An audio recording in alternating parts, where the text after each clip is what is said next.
Final व mega फायनलच्या आदल्या दिवशी या घाटात इतका पाऊस झाला की असं वाटलं फायनल व मेगा फायनल होती की नाही, पण नियोजन झालंच आणि गर्दी पण अफाट झाली. तर गाव गोष्टी पाहताना आज आलं ते आपल्या पुणे जिल्ह्यातील आंबेगाव तालुक्यातील पेठ गावात श्री मुक्तादेवी यात्रा उत्सव 2026 ब्रिजेश शेठ रखमाची धुमाळ आयोजित सुलतान झेंडा केसरीला गेल्याच आयोजकांनी सन्मान चिन्ह देऊन सत्कार केला. या यात्रेला युरोपच्या पाहुण्यांनी पण हजेरी लावली होती. बरं, या घाटात बक्षीस काय होतं तर थार. वाव, थारचं मैदान असल्या कारणाने आणि सुलतान झेंडा केसरी असल्या कारणाने गर्दी एवढी झाली होती की त्या पब्लिक मधून बैल घाटात आणायचं अवघड झालं होतं.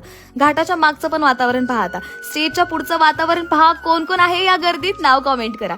या घाटात सर्वच बैल नामांकित होती. प्रत्येक बारीच्या वेळेस पब्लिक एकदम एक्साइटेड व्हायची. बरं, आता या घाटात गर्दी जास्तच होणार आणि महिला मंडळी पण येणार, तर मग त्यांच्यासाठी सेपरेट जागा होती. आता स्टेजवरून उतरून सन्मान चिन्ह पप्पांकडे सुपूर्द केलं. खरं तर माझे पप्पा सारखे म्हणायचे की पेठच्या घाटात ये यात्रेला, मग आलेच.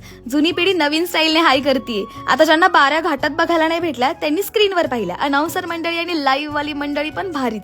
या घाटात करवंद पण होती. इकडे आपली फॉलोअर्स मंडळी पण भेटली. 2 बैलांच्या सन्मानासाठी सुलतान व झेंड्यासाठी ही यात्रा भरवली होती. अचानक पावसामुळे घाटात 90% पाणी होतं, तरीही सोल्युशन काढून फायनल व सेमीफायनल भरवणे सोपं नाहीये, पण ब्रिजेश शेठ धुमाळ यांनी ते करून दाखवलं. आता थार कुणाच्या घरी गेली नाव कमेंट करा आणि आता लाईक अँड फॉलो करून जा.